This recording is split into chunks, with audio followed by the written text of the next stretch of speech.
Okay, I think we're good to go. Thank you. All right, everyone, thank you for your patience. Most of you know me, Sarah Scruggs with the Northern California Land Trust. Really excited that folks could come out tonight to talk about a thing that lots of folks have been speaking about this year, and especially as it gets colder, mold. So really thankful that Sony and David, who I think are going to be the main presenters, could be here with us tonight to share their expertise. And I'm going to go ahead and let them introduce themselves. We've got a small group tonight, so we might have some opportunity for some more interaction that's not just in the chat, but the chat functions are open for folks to also put their questions and comments in there, and I'll be watching that as well. So thank you everyone for being here, and Sony and David, take it away, and I will share my screen. All right, David, would you like to go ahead and go first to introduce yourself, and that way I can go second and lead straight into the presentation, if you're okay with that? Sure, I'm fine with that. Thank you very much. Hello, everyone. I'm David Crosby with Alameda County Healthy Homes Department. I've been with the agency since 2003. Some of the work that I'm doing currently with the agency is moisture intrusion inspections with the Oakland Housing Authority, and also, just getting a really good idea on where mold is being found in the different type of residential blocks that Oakland Housing Authority owns. Thank you. And my name is Sony Johnson, and I've been with the program for over 20 years. I've touched bases with pretty much every aspect of the program, from lead poisoning prevention to environmental compliance, lead poisoned children. And today we're actually going to be talking about one of the 8 keys to healthy housing, which is something our program actually does as well. So I'm going to start off with giving a small overview of what our program is about, who we are, what we do for the community, and some of the services that we offer. And so with the PowerPoint presentation, Sarah is going to be assisting me with this. And with that, if I can get the first slide, please. I'm sorry. Yeah, there we go. So we are Alameda County Healthy Homes Department. We actually started off as the Alameda County Lead Poisoning Prevention Program. We still hold that title, and it's actually a department under our program, it's a program under our department, and we've actually been in existence for over 30 years here in Alameda County, and more specifically in Oakland. We started off as a grassroots organization that was organized through a community in Oakland that was concerned about excessive lead poisoning of the children in a neighborhood, started by a group called Pueblo. And our initial mission was to prevent the lead poisoning of children and to combat health and safety in the home. And we're actually one of the only multidisciplinary programs that actually combine health, environmental, and housing all under one roof.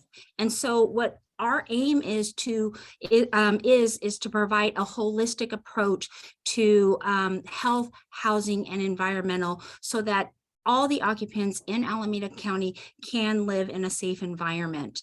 And we actually offer free services and grants so that we can ensure that everybody has a safe and healthy home. Next slide, please. And so a lot of people wonder, why is it important to have a healthy home? And one of the things that people don't realize, and these stats have probably changed since COVID, is that children actually spend 70% of their time indoor or in an indoor space. So again, since COVID, that's probably changed considerably. And housing actually affects health, both directly and indirectly, whether it's physical, chemical, biological exposures, or psychological exposures. Next slide, please. And so one of the things that I spoke about earlier were the 8 principles of healthy homes. I'm going to list those real quickly just so that you know about them. And these are some of the driving factors that run our organization and that we actually want all the residents to know, because these are the things that if we can control within our home, we can ensure that every single household is going to have a healthy home. And so it's number one, to keep the house dry. And that's one of the main things that we're going to talk about today, keeping it dry, because when we keep it dry, there is not going to be any moisture intrusion, hence no mold. If there's no water intrusion, no moisture, no mold. Keeping it clean, keeping it ventilated, keeping it pest-free, keeping it safe, keeping it contaminant-free, keeping it maintained, and keeping the proper temperature. So in each of these categories in of itself, there is a whole host of things that can contribute to the occupant's health and safety. And so we actually tackle each one of these in different ways. But again, today we are going to be talking about keeping it dry as well as keeping it ventilated. That's going to play a factor into what we're talking about today as well. Next slide, please. And so the reason why we tackle these issues because there are health problems that are related to the housing conditions. And so if there is mold in your home, that can contribute to asthma. If there's leaded paint in your home, that can cause brain damage or behavioral problems or learning issues. If there's toxins in your home or combustibles, that can lead to lung cancer. If there's trip and fall hazards, that can lead to injuries. And so there's quite a bit of, if there's pests, that can lead to allergies from pest dander or pest feces. And so, you know, there's quite a few things that can lead to serious health problems, not just learning disabilities, but some of them can also lead to death. And so because of this, you know, we have a whole organization, a whole department that deals specifically with health problems that are the result of your home, that come from the result of your home. Next slide, please. And so this is nothing new. Back in the early 1800s, there was a public health nurse by the name of Florence Nightingale, who actually made that connection between health and the dwelling back in the days of the bubonic plague. And she had said that the connection between health and the dwelling is one of the most important that actually exists. And since then, you know, the urban environment has been a place where we really have to get this right. As we've all seen recently within the last 3 years, the health of everyone, whether it's our mental health or our physical health, is so important. And so, you know, we try to do everything that we can to ensure that not only are people knowledgeable, but they have the resources available to not only empower themselves, but then to get the help that they need to ensure that they're living in a safe and habitable home so that their family can thrive as best as possible. Next slide, please. All right, we have a video, so hopefully this thing is going to play.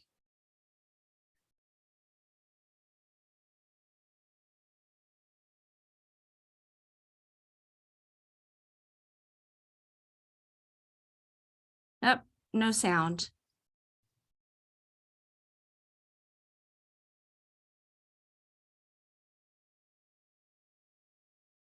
I need to get the right setting for you to be able to hear it.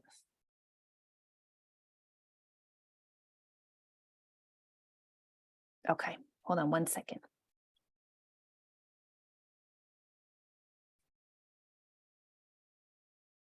When mold in the home is a problem. Mold is in the air everywhere, but you can't see it. It is not an issue until mold in your home finds water and starts to grow.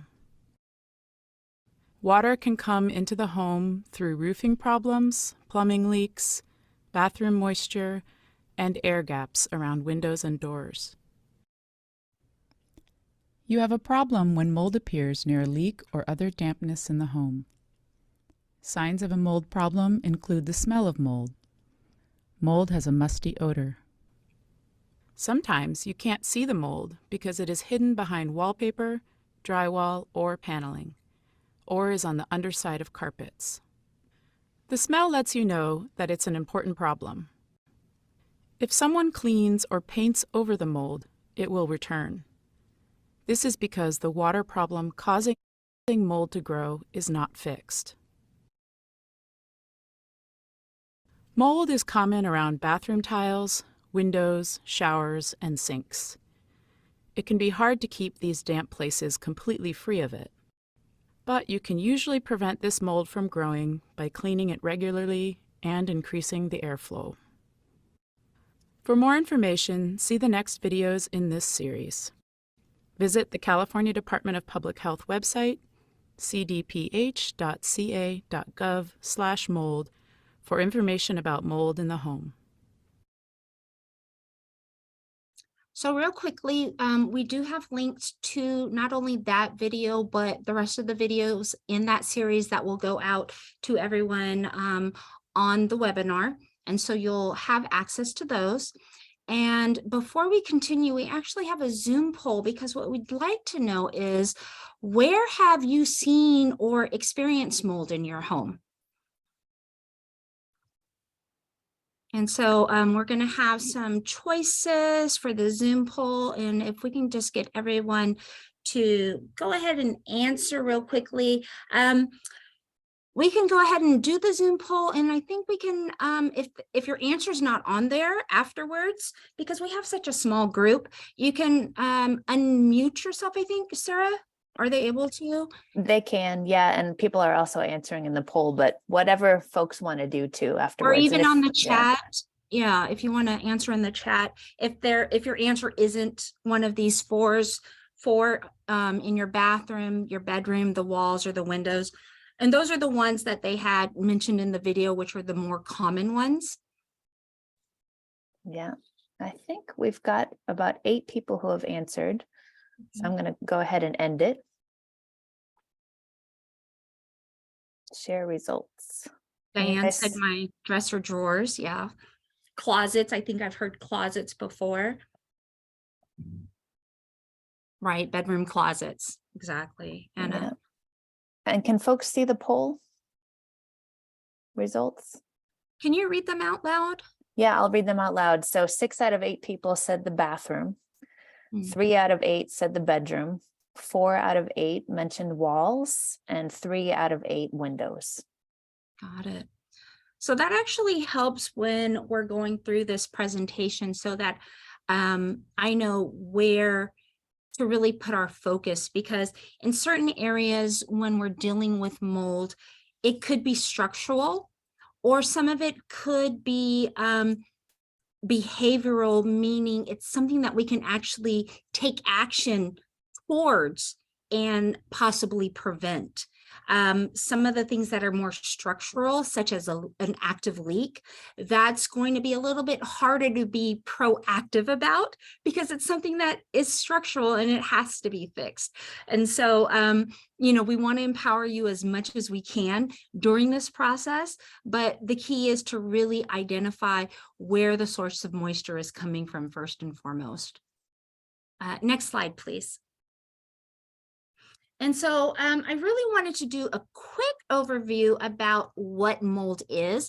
There's a lot of misconceptions. There's a lot of terms that float around, and there's some people have heard mold and mildew, and they use the terms interchangeably, and they're very, very similar. Mold, it's definitely a fungus. They're actually both fungi, I'm sorry, and they're very natural in the environment. I personally do not eat fungi or funguses. My sister, she loves them. And so whenever she cooks with them, I pick the little mushrooms out, But again, they're natural. They're tiny particles that are indoors and outdoors. And so a lot of times when people, they want to do a mold test, if you can go inside your house or outside your house, you're going to have a positive mold test regardless. And there's organizations that highly recommend not having mold tests because you're always going to have a positive test result. Some of the things that you may want to do is figure out the species of mold that you have. But the only thing that does is gives you a 10 to 20 letter name of a particular species. And so for you scientists that are out there, if you really want to know the species, that might help you out. One of the things that a lot of people don't know is that mold or mildew may or may not be an allergen for you. And if it is an allergen, then it's going to affect your health. I have an identical twin sister. What affects me because I have asthma may not affect her. And so if we have mold in our home, it might affect me drastically to where I have to go to the ER, but it doesn't bother her at all. And so just because you have mold in your home does not necessarily mean equate to an ER visit, because you may not have an adverse allergic reaction to it. So that's one thing that I want people to know. The other thing is that the difference between mold and mildew is that the only thing is mold is the early stages of fungus. And then mildew is, it's like a different type of mold where it has yellowish spots. It's a little bit brown. It's a little bit brighter, and then it turns brown, and then it becomes powdery afterwards. Both of them, as long as they feed on moisture and they have some type of substrate, such as cardboard or sheetrock or something that they can feed off of, because it's a living organism, then they will continue to grow and thrive. But as soon as you take away one of its feeding sources, like water, then it will actually die out. And once it dies out, it's no longer active, but it may still have stains, the yellowish stains, the brown stains, the black stains. Just because you see the stains does not mean that it's active. And so those are some of the things about mold that people don't know. If they see the stains, they may think it's active, but it may not be if the moisture is no longer there, if the feeding source is no longer there. Next slide, please. And so one of the things that we're noticing is that mold is becoming more and more common. And some of the reasons why is that there's been changes in the building codes and the materials that they're using for the housing. They're, because of energy efficiency, they're building tighter building envelopes. There's lack of adequate ventilation. Moisture is being trapped inside a lot of the newer homes. And then climate change. There's a lot of politicians that don't believe that climate change is an issue, but in California, we know that climate change is an issue. We've seen it. The summers are hotter, the winters are colder. You know, there's definitely a difference between the seasons now. And then one of the things that people don't realize is that the economy is actually hindering and it's contributing to the increase of mold, because especially in the Bay Area, where rents are really high and housing is really high, we're seeing a lot more people sharing homes. Well, Sony, how does that have to do with mold? Well, the more people that are in a particular house or in an environment, in a room, we see, oh my gosh, up to 10 people in a 2-bedroom house. And the more people that are breathing the, exhausting air, it's creating more carbon dioxide and more humidity within that house. And so that's creating more moisture within the home, and thus more mold, or I'm sorry, more condensation, more water. And so because of those, we are seeing more mold, and it's becoming more common. The picture, just real quickly, the top picture is a house and you can't really see the mold, but the occupant just complained and complained and complained because she could smell it, but you couldn't see it. And then when they actually removed the wall, that's what you saw on the bottom picture. It was completely filled with mold, and you can see that it was subgrade, meaning that it was actually under the ground, the surface of the ground. And so because of that, that moisture from under the ground was in the walls and she could smell it. And so her nose, you got to trust your nose. Her nose could smell it even though she could not see it. So those are some things that are indicators that there is mold in the homes. Next slide, please. And so when we say mold, a lot of times when it comes to the legality of mold, they call it excess moisture. Or water intrusion. Now, these are just legal terms that we have to use because there's really no law on the books that talks about mold. It talks about water intrusion or excess moisture. And so when we're dealing with mold, the key to it is to find out where is that excess water coming from? Because without the excess water, there isn't going to be mold. Without the moisture, mold cannot live and it cannot thrive.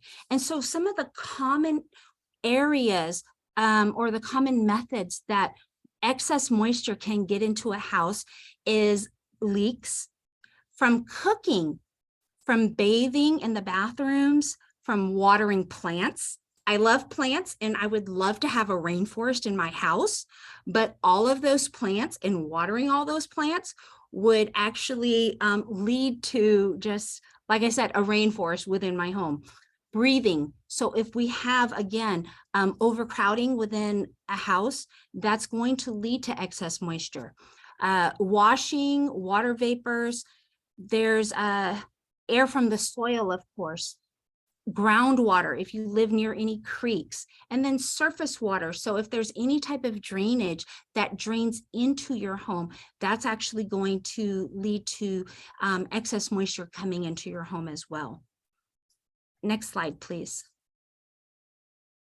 And so some of these, the pictures showed, but again, just wanted to talk about the rainwater, other methods, poor roofing, excess moisture can come in through windows, foundation drainage, rain barriers, ineffective gutters that might be broken or cracked, plumbing leaks.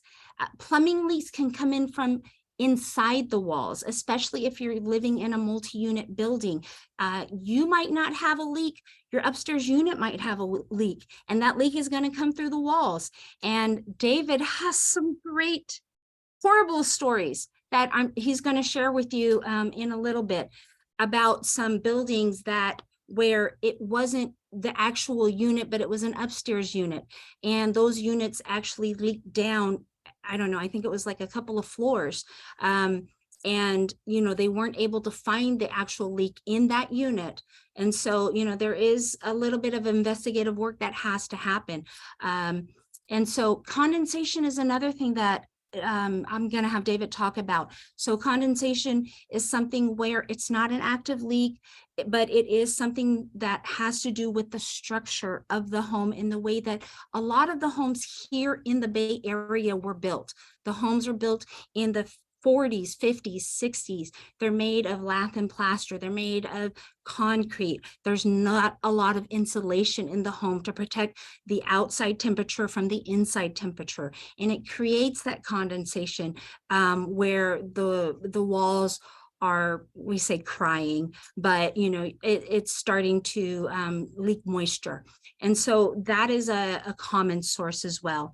And then construction moisture, where there's no moisture barriers and the moisture is coming up from the ground. Next slide, please. These are just some examples of some of the water intrusion from exterior sources. We might not notice, but if we look towards the ground, we can see some bubbling on the paint.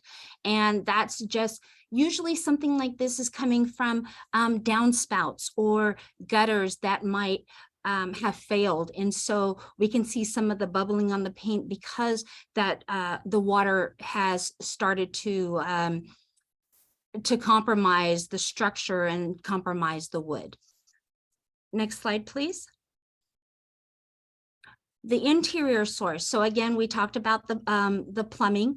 And so when we see plumbing or even roof leaks, we can see it usually along the ceiling lines, the roof lines, and usually along joint lines. And so when we see that, those are indications. We can see moisture marks. Sometimes they're old. And then usually in the summer times, we can see the wet stains and there's not going to be any leaks. But then the winter comes and the rains start coming. And then that's when the leaks start coming again. And so usually it's going to be seasonal. When the rains start coming, that's when the moisture starts coming again. Some of the other plumbing issues around toilets, around showers, under kitchen sinks, water supply lines, water heaters on the in the garages. Let me see what else. Cooking around the stoves, refrigerators. If you have the water lines inside your refrigerators, refrigerator drip pans. So there's so many places where you can have plumbing leaks or water leaks that a lot of people really don't think about. Next slide, please. And then occupant water sources. So I touched on this a little bit, but the average household of 4 generations, they use 3 to 6 gallons of water. And so people bathing, cooking, showering, washing the kitchen floor, they're using so much water. I mean, this poor family got 4 kids that they're bathing in one tub. But, you know, with each of these kids, if you can just imagine a household that is sharing the rent and they're multiplying their resources, just the amount of moisture that they're producing within that home, it's leading to overcrowding. And if they're locking their house in and they're not ventilating it, they're not keeping it ventilated, then the moisture is actually staying within the house. And so next we're going to talk about, the next slide. We're going to talk about how to eliminate these mold sources. And this is one of, just a drastic picture, but I really want to drill home what you guys can do about getting rid of some of these sources. All right, so leaks. And these are some of the actual projects that David has worked on. And why don't David, are you okay if I give it over to you? Yeah, so I that can you can talk about some of your projects? Sure, I can jump in, Sonia. Hey, just an FYI, guys, the reason why I turned my camera off, because I keep losing you guys a little bit. So they say you can't teach an old dog new tricks, but I guess I learned to turn my camera off so I don't sound like I'm talking out underwater or whatnot. So yeah, as Sonia said, a lot of what I do for the County of Alameda, more specifically the Healthy Homes Department, is I respond to, moisture intrusion, mold.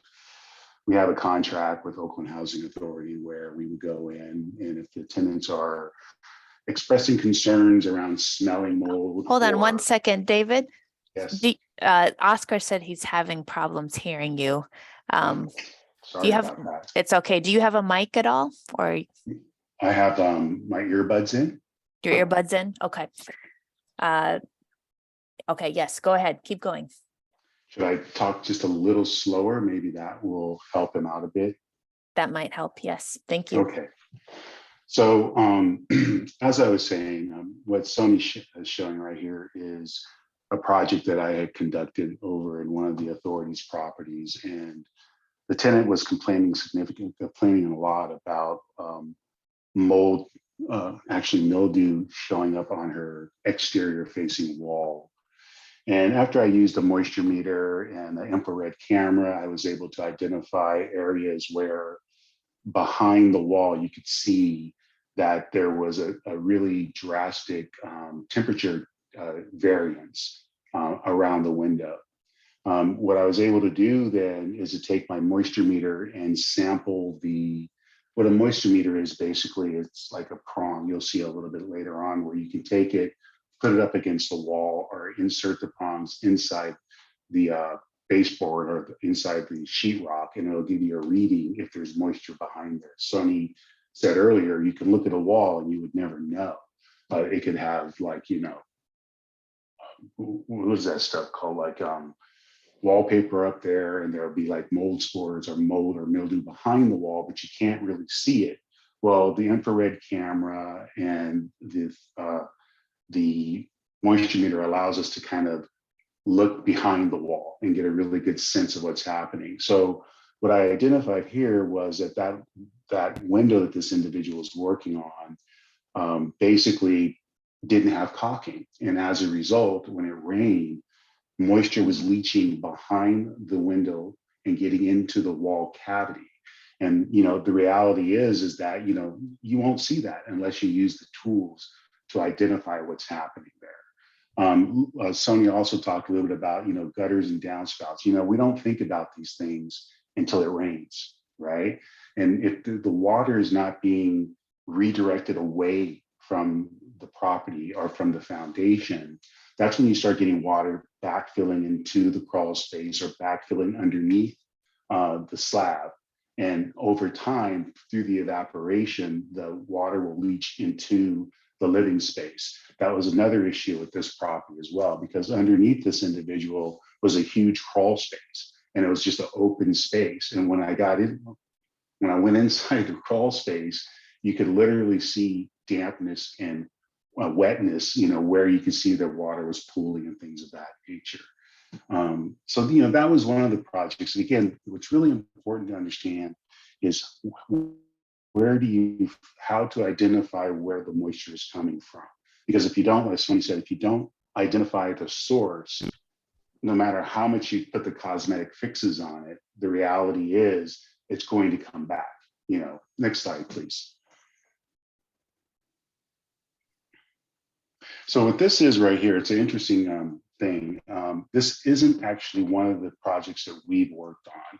This is actually part of the 8 Principles of Healthy Housing. It's a class that we had taught at one point in time. And what this is basically water coming from an upper unit, and the upper unit had like a flood, you know, and they didn't really do anything in the lower unit. And this is actually a basement area, so there's really nobody living in this space. But the water just started pooling and going down into the space, and as a result, you see this water or moisture intrusion here. Also, another thing that I've learned about this slide is that the exterior of this building, if you look on one of these windows, you see that brick. You can see a little bit of brick out there.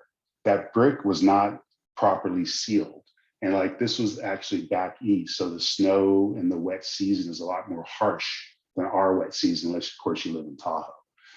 The reality is that moisture from the snow and the rains was seeping through the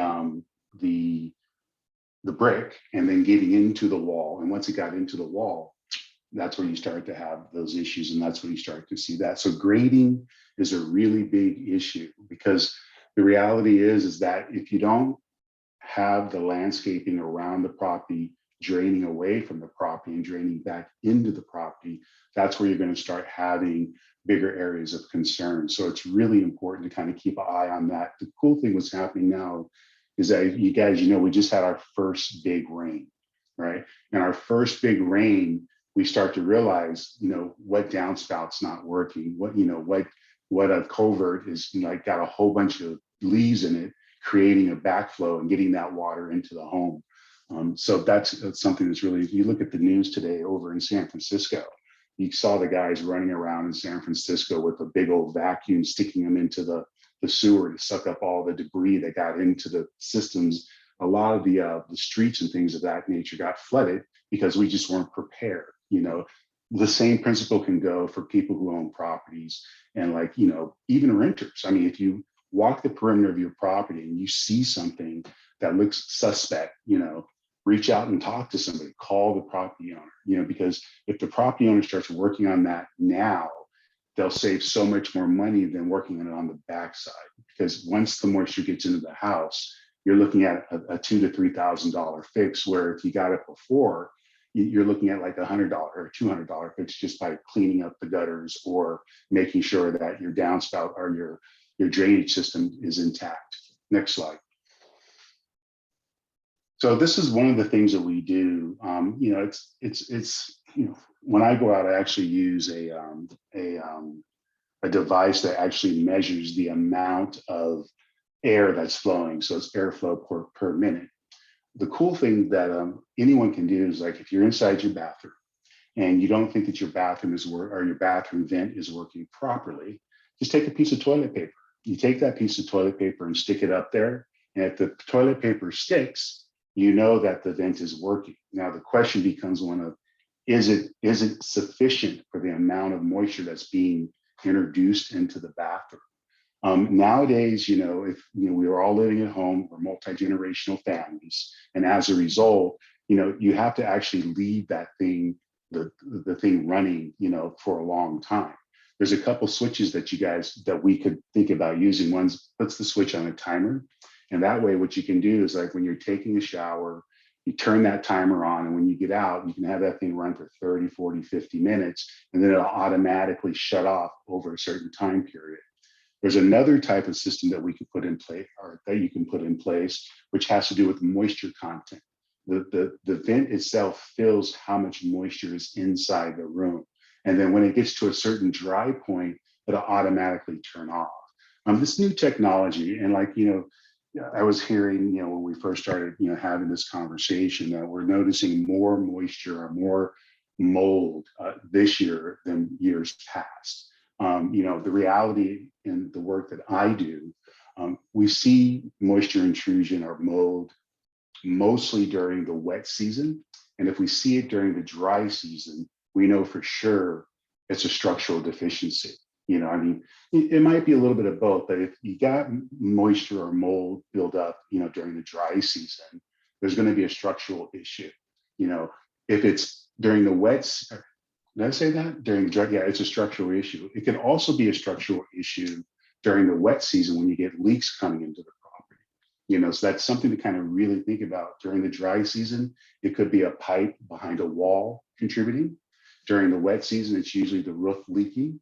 And then, you know, somewhere in between, because sometimes it's occupant behavior, and occupant behavior is really about the ventilation concept, around making sure that you're opening up windows, making sure that you are, you know, using your vents when you're boiling water in the kitchen, you know, making sure that your hood vent's on, because all that moisture that's coming out of that pot is actually just migrating into your home. I know that some cultures, they like a humid environment, and I've walked into homes where literally they had a pot of water just boiling, you know, just to kind of make the air more damp, you know, because the air was too dry and people were getting sinus infections and things of that nature, you know, or they were, you know, it was like a home remedy just to do a dehumidifier or a humidifier in the room. Instead of buying the humidifier, they'll just take a pot of water, put it on the stove, and just boil that water all day long, just to make the environment a little bit more comfortable for them. You know, next slide. So, you know, Sony touched on this a little bit, and this is really, you know, where we get a lot of, I want to say, complaints or concerns. And what it is condensation. And there's a slide a little bit later on that goes into the whole idea of the ideas of moisture and condensation and thermal barriers and things of that nature. We'll talk about it, but, you know, the thermal barrier, for the most part, what this is like the outside of the house is cold, the inside of the house is warm. And if that's a single pane window, or if it is a double pane window, but it's cracked, right? It creates this thermal dynamic to where the inside starts to sweat. And that sweat, for the most part, sits there. And like most of the tenants that I've come across, you know, sometimes because of the neighborhoods they live in, they leave their windows closed or their shades down, you know, and they never open the window. And I've been into rooms where I walk in, and if you just look behind the shades or the curtains, there's just like this black soot or this like, you know, spotting all along the window area. And that where that spotting is really about the condensation, because what happens, it gets wet, dirt and dust gets on those droplets. When it dries, it looks like mildew or it looks like mold. The reality is that, you know, it's cleaning. You know, most people don't open those windows. They don't look behind those window curtains. And as a result, they have accumulation of staining. And that accumulation can be mistaken for mold or mildew, when in fact, it's just dirt that's dried on the windowsill. What I normally do when I see something like that is I'll go into the kitchen, I'll grab, you know, a cloth or a paper towel, wet it, and I'll go back into the room and I'll scrub it, you know, to show folk how to kind of clean it. And when they see that, they realize, oh, okay, this isn't mold. This is just dirt. It's just housekeeping. So, you know, it's a fine line between the two, but, you know, the reality is that, you know, I know you might live in a challenged area, but you have to open the windows to let that moisture get out of the house and let the air get into the house. Another thing to think about, next slide, please. So this is what I'm talking about on the right side, mold around windows where there is no insulation. This right here is, you know, there could be no insulation, but if you look right there at the window, you see the condensation building up on that window, you know. So, I mean, the reality is this is a two-pronged approach. So the inside environment is warm, the exterior environment is cold. There may not be insulation behind there. I don't know how to assess that because I'm not going to open up the window, right? What I would do is I would take a moisture meter and I'd stick it up there. And if that moisture meter pings and tells me that it's wet, then it could be a insulation issue. The other thing, though, is that the tenant on the tenant side of the equation, they're not opening up the window, and as a result, you know, we're not getting a good airflow. You know, we're creating that condensation barrier. And if you see the next slide, this is what I'm talking about. It's the dew point. If you have cold air outside, warm air inside, or vice versa, you're going to create a dew point, and that dew point is where you're going to have that accumulation of moisture. And that accumulation of moisture, if you don't address it, there's two things that can happen. One, it'll land on the windowsill, it'll dry out, and it'll collect dirt, and then it'll look like mildew or mold. Or two, it'll actually saturate the windowsill and seep in, and then it becomes, you know, mildew and or mold. So it's a two-pronged approach. What's interesting about some of the work that I do with the Housing Authority, what they're doing now with all of their older buildings, and more specifically the window sills, they're actually putting metal window sills in a metal plate, an aluminum plate, to get away from that continuous kind of having to come and pull out that wood plate, you know, and then replace that wood plate and then re-rock it, you know, and then they'll come back 2 years later and the problem is still there. By putting in the metal windowsill, right, or the aluminum windowsill, that's a hard surface. The water will not penetrate that hard surface, and then the tenant can go ahead and open up, you know, the curtains and just take, like, you know, a kitchen towel and just wipe it off.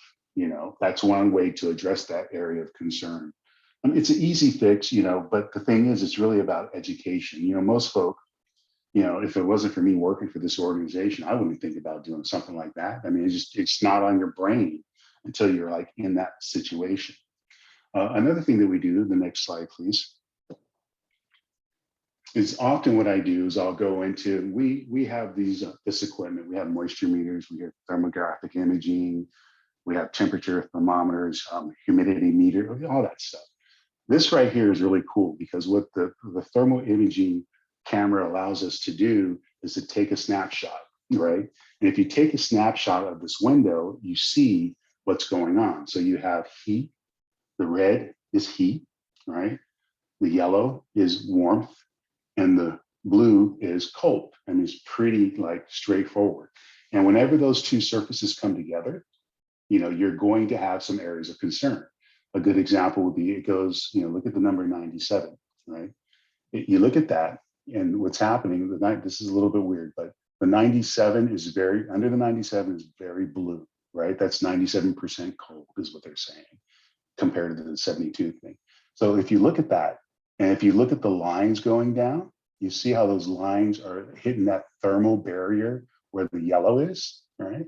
And then you go down a little bit lower and you see where that red is. So what we have here is a perfect storm to create moisture on that bottom windowsill. So the darkest areas, 9 times out of 10, if I take my moisture meter and I insert it in that area, I'm going to find moisture. It's a given. That's what we're going to find. And what's happening here is they have the floor heaters, the floor vents. So the floor is really warm. And as the heat rises, it starts to kind of dissipate. Right? And as a result, this is what's happening in that unit right there. Next slide, please. So I talked about this. This is the moisture meter, and it's 2 ways that you can use this thing.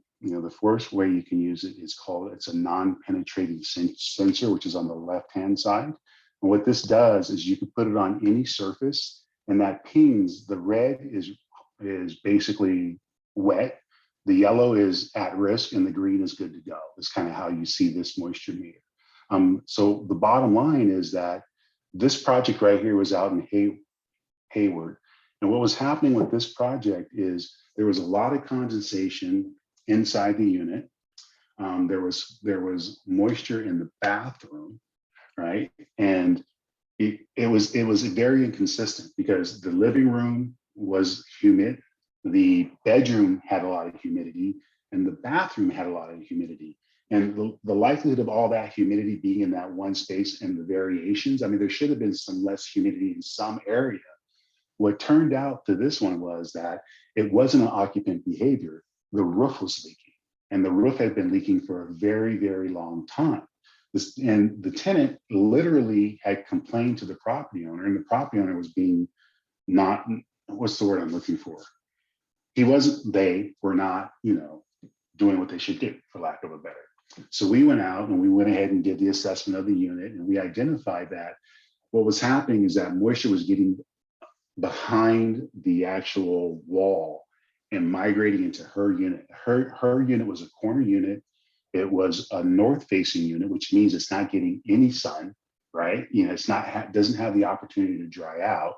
And the reality is that we had the building inspection go ahead and issue a notice of violation because the property owner was being very non-compliant, for lack of a better. But while working with them and using our equipment to help the building department to identify where the problem was, they were able to come in and issue a yellow tag and have this property addressed properly. The secondary issue is like when you have this level of deterioration, you're going to have the substrate, what's underneath there, the wood, is going to be compromised. So when I was out there, I noticed that there was termite damage inside her unit. And the reason why there was termite damage is because the wood was compromised to the point to where termites started getting into her unit and eating the exterior walls. So they got issued two notices of violation, one for the roof fix and the other one for the termite damage. And the sad part about it is that the property owner was blaming the tenant. It wasn't the tenant's fault. The tenant can't go up on the roof and fix it. That's his responsibility, period.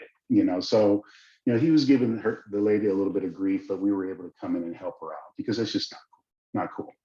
Next slide. Let me know when you want to take back over, Sonny. So most people don't realize this, but every refrigerator, most refrigerators, right, they have a drip pan that needs to be cleaned. Most tenants don't know that. I don't know if these new fangled,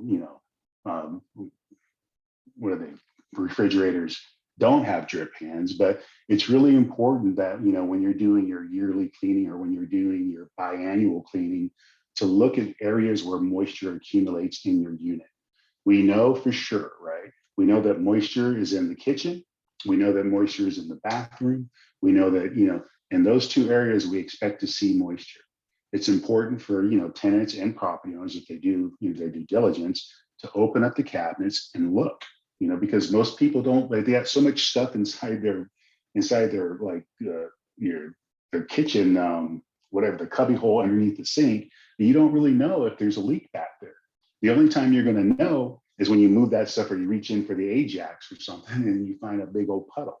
So, you know, the secret is really to kind of do your due diligence as a tenant, just to kind of, like, you know, every once in a while, kick the can, take a look at it, you know, what's going on back there, you know, and if it's leaking, if the sink's leaking, call the property owner. And if the property owner is not doing their responsibility, there's a thing called SB 655, if I'm not mistaken, which is, you know, it's a new health and safety code. You know, the reality is, like, property owners can be cited for moisture, dampness, or visible mold.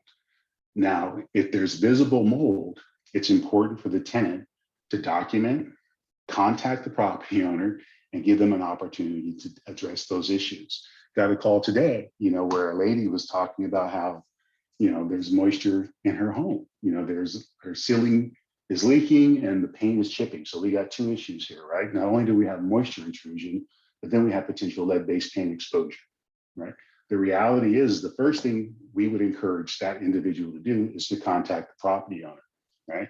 Give the property owner an opportunity to address the issue. I mean, it's raining right now. You would think they would want to go out and do something about it. And then if the property owner's not taking care of that, the next thing is then you contact code, or you contact maintenance, or you contact whoever. I don't know what the Northern California Land Trust system is, but, you know, the first thing you do is you contact maintenance and you say, hey, I got a leak, and you give them an opportunity to address that concern. And if they don't address that concern, then you elevate it to the next level, which is contacting, you know, the rent board, or contacting, you know, code. Next slide. And then I know that we're past time because we got started late. So I don't know if folks can hold on for maybe another 10 minutes. And then David, Oscar's asking you to slow down and speak up again. See, I get excited about this stuff. That's my problem. Sorry, Oscar, I apologize. So again, so this basically is a toilet intake, and then we're talking about condensation, right? So we know that, you know, the old school toilets have the tank on top, and the tank holds water, and it's usually porcelain. And what happens is that if the bathroom is really warm,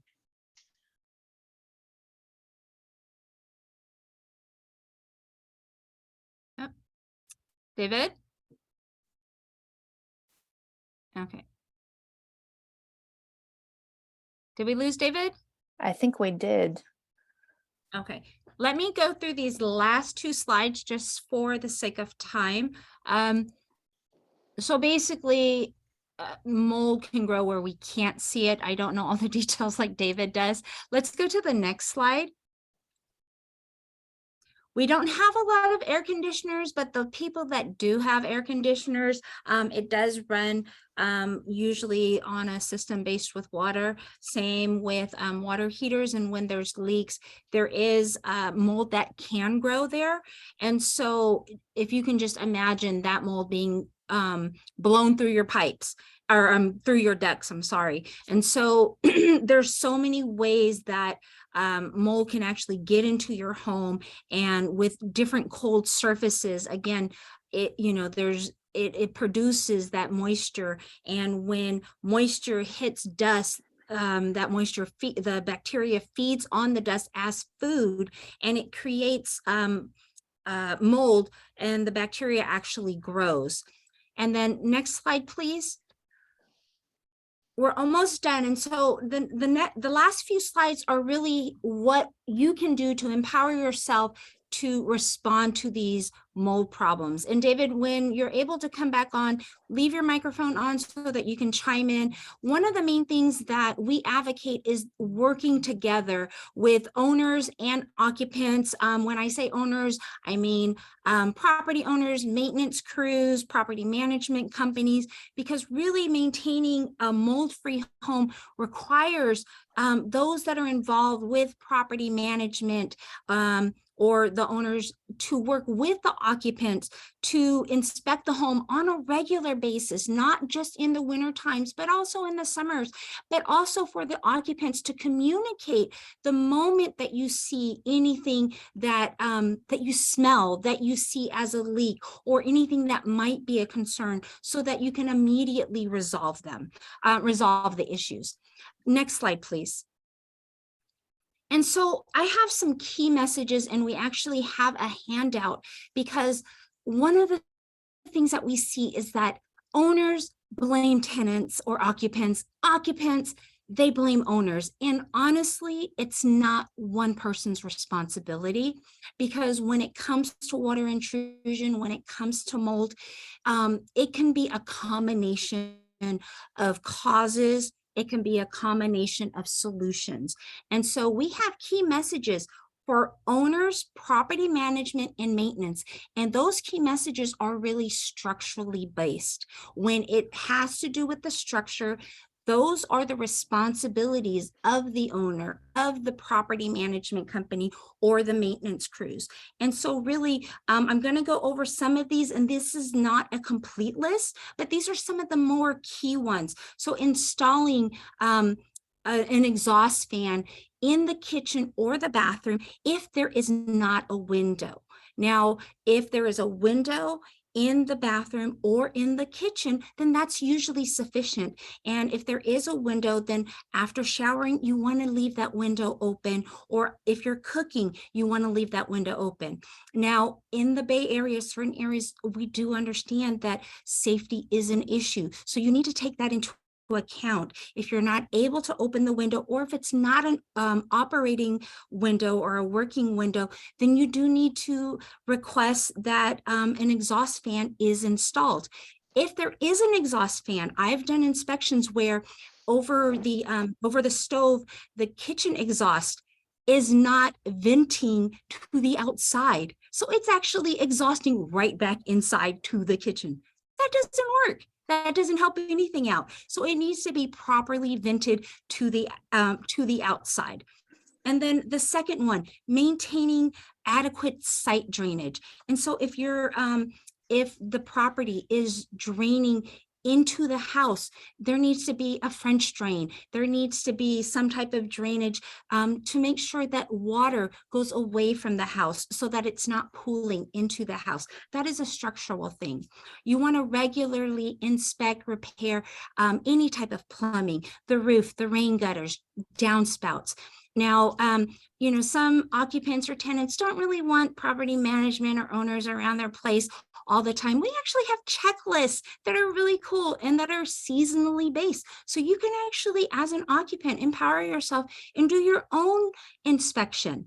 And just, you know, seasonally, during the summer, during the winter, during the fall, just go around your property and see, you know, check certain things out and see if you see, you know, leaks, or if you smell something. And if you do, then that's when you want to notify your maintenance crew, your property manager. And then you also want to ensure that the clothes dryer or the exhaust fans are being vented to the exterior, because again, that creates moisture and dust. And then the most important thing is, don't just paint over mold, because a lot of people, they just want to paint over mold while it's still active, while it's still alive. You don't want to do that. You need to kill the mold first, and you can use hydrogen peroxide. Don't use bleach, especially if somebody's asthmatic. Bleach is an asthma trigger. You can use hydrogen peroxide 3%. It has no odor to it. It'll kill the mold, but then you have to ensure that it's dried thoroughly, because if it remains wet, it's not going to kill the mold. It has to dry thoroughly, but also you have to make sure that you've addressed the source of moisture. And then once it's dry, if there are stains, you can paint over the stains. But if you haven't killed the mold and you haven't addressed the source of moisture, painting over it does absolutely nothing, because it's going to come right back. And then one of the other things is, when mold is reported within 48 hours, a property owner management or property management should, number one, determine where the source of moisture is coming from. How can they do that? With a moisture meter, with an inspection. And we have other methods of trying to figure out where that source of moisture is coming from. They need to fix the problem. If you paint again over it without fixing the problem or addressing the source of moisture, it's not going to help. It's going to come right back. And then if there are any damaged components, like David was saying, if any components were compromised, then they actually have to remove those damaged materials. And then clean any type of hard surfaces first with soap and water. Dry it completely. The stains may remain, they might be unsightly, but the mold is inactive. It's not going to pose as a health hazard. You can repaint over it, that's fine if you don't want to look at the stains, but it is no longer a health hazard. Next slide, please. And now we have key messages for occupants and tenants. These are things that you can do to ensure that you're going to address any type of mold or moisture within the home. If you're cooking or if you're in the bathroom and you're taking showers, you want to use exhaust fans and open windows. If you have an exhaust fan, leave it on at least 15 minutes after showering or after cooking. And then opening windows again, if safety allows. You want to keep dryer vents clear of lint buildup. You have to clean those lint traps. You can't just let it build up, because it's going to allow moisture from the heat to accumulate. Empty the refrigerator drip pan. Not everybody knows how to do that. If you don't know how to do that, then request that of your maintenance crews. You want to be able to open windows for improved air circulation, especially if there's a lot of people that live with you. Now, in the winter months, we hear a lot of people saying, well, you know what, I need to keep the heat in. It doesn't make sense for me to open the windows. Well, then get some fans, and at least, especially if it's a room where it might be a little bit humid or you're seeing some mold behind a dresser or in the closets, get a fan and at least circulate the air. If the air is being circulated and you're getting some movement of the air, it's not being stagnated, and that area can at least dry out. And then also, you want to keep areas of condensation dry. If you have a sunny facing window, usually that window, if there's condensation on the window, it's going to dry out by noon. But if it's a west facing wall, a window where it's not going to get any type of sun until the afternoon, you want to be able to dry it with a towel or some paper towels or something. Don't just leave the moisture there. So you want to be proactive so that that moisture doesn't accumulate, because once it does, it's going to get on the dust. It's going to start eating the dust, and the mold is going to start developing. You also want to be careful of that indoor temperature, because when it's hot outside, cold outside and hot inside, it's going to create that condensation. The other thing is you want to move large pieces of furniture away from the wall. Don't put it smack upside the wall, because that is just asking for mold to build up against the furniture. Also, if you have heavy curtains, we see a lot of mold accumulating on curtains because of that condensation. Open your curtains up and allow that area to air out and keep it well ventilated. You want to keep your walls, windows, and the windowsills clean and dry. When we say clean, because dust, it acts as a food for the bacteria. Water and moisture acts as water or drink for the bacteria. So it allows it to live and thrive. And then you want to be able to notify your landlord, your property owner, or your manager of any type of leaks that are visible. And then also report any signs of water damage.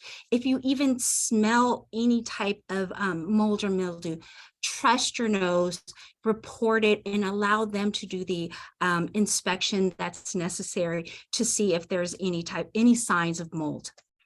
Next slide, please. So there is a wealth of information. The Center for Disease Control, the California CDPH has some information, and we have some links to that, and then as well as the EPA. We have some literature that we can actually mail you. We have a lot of information on our website as well, or you can contact us directly. Next slide, please. And then also, just again, to let you know, we are here as a service to you. We have property owner education and services. We have some lead hazard repair grants. We do lead safety education and training, minor home repair grants. We do case management of lead poisoned children, and we do healthy homes education. If we don't have the answer, we're going to get the answer for you. And we're one of the few agencies where you're going to get a real person, because we are truly concerned about your health and well-being. We just want everybody in our county to be able to live, thrive, and grow in a healthy home. And last slide, please. This is our website. We are making it new and improved. We are adding more information to it, but again, our phone number is there. I highly suggest that you sign up for our e-subscribe. We have so many new things that are coming in the horizon for 2023. You do not want to miss out. We're here for you as a service. Now, I'm going to end our presentation there because I know there's a lot of questions. And again, we want to be able to help you out and get to your questions.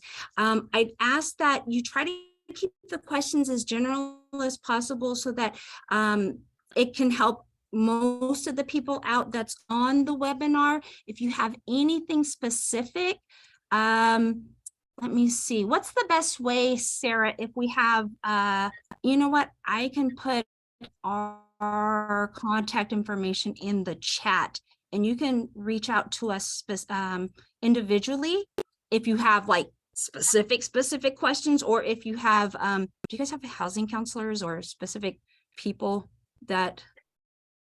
Yeah, no, people can definitely reach out to you directly, and I can send your information if you're okay with that. Yeah, Yeah. sure. Okay. I want to be also respectful of people's time. If anybody needs to go, including Lydia or Oscar, feel free to. And Oscar's been asking lots of questions about Spanish resources. I know that the website is in Spanish, and that there also are additional resources as well. So we'll make sure that we get that information to the folks that need it in Spanish. With that, Delmar and then Anna. Yes, thank you so much. I'm just generally wondering if, Sony, if your organization does consultations. Like, I know mold is a problem in my apartment, but there's 3 other apartments here. So maybe y'all could come out and like make some recommendations. Do you do that sort of thing? And what's the process? That is a great question. Let me see. April, are you on here? Yeah, I'm here, Sony. Can you answer that? Yeah, I could. I could try. Hi, everybody.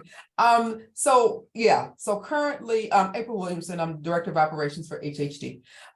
So currently we are not funded to do any consultations around mold.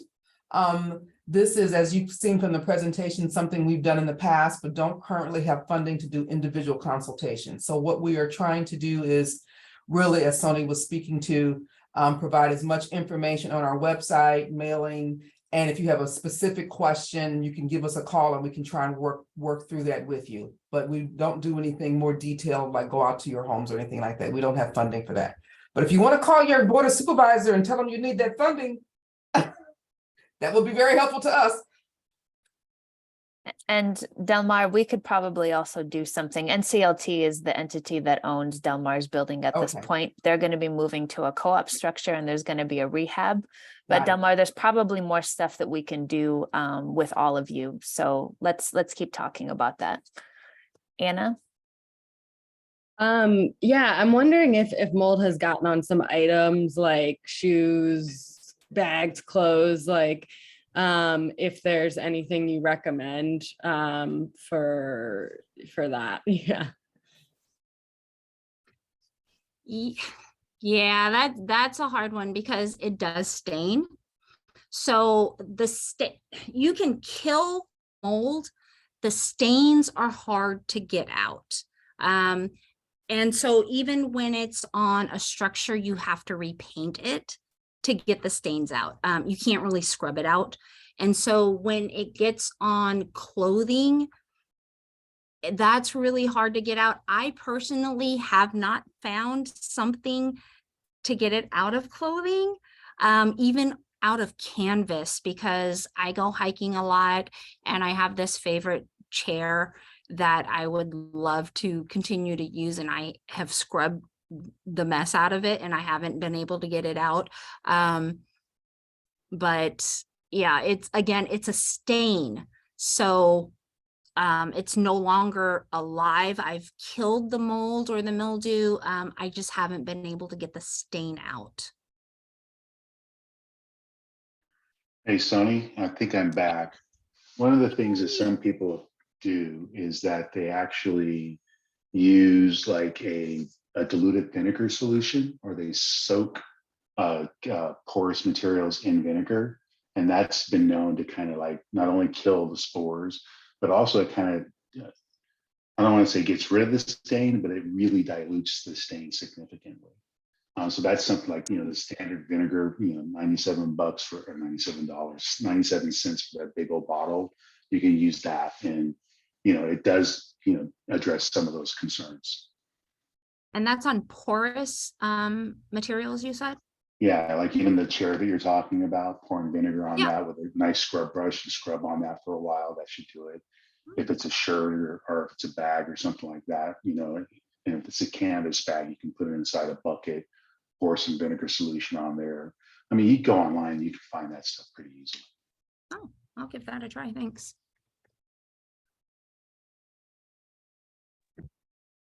Are there any additional questions?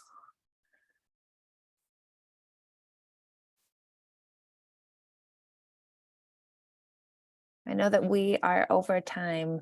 Thank you, Oscar. And I know that people have been really excited. Like, I've gotten some direct messages from folks. So I guess at the end of this, if anybody wants to speak out, like words of gratitude for the presenters, feel free to, especially since you gave us so much extra time too. And Sarah, thank you for hosting this and bringing it to our attention, because we already know it's going to be coming for us. So especially with the weather. Yeah, it definitely is. I know Jenny had all of her questions answered throughout this, but Jenny's been a longtime renter with a lot of really difficult landlords. And so I know she was excited that there's a lot of information out there, not only for tenants, but also for landlords as well. And then also hearing a bit about, laws that are in place that tenants need to be aware of that could hopefully help them with the issues that they're dealing with around this subject. So thank you for that too. All right. Well, everyone, I hope that you have a wonderful evening.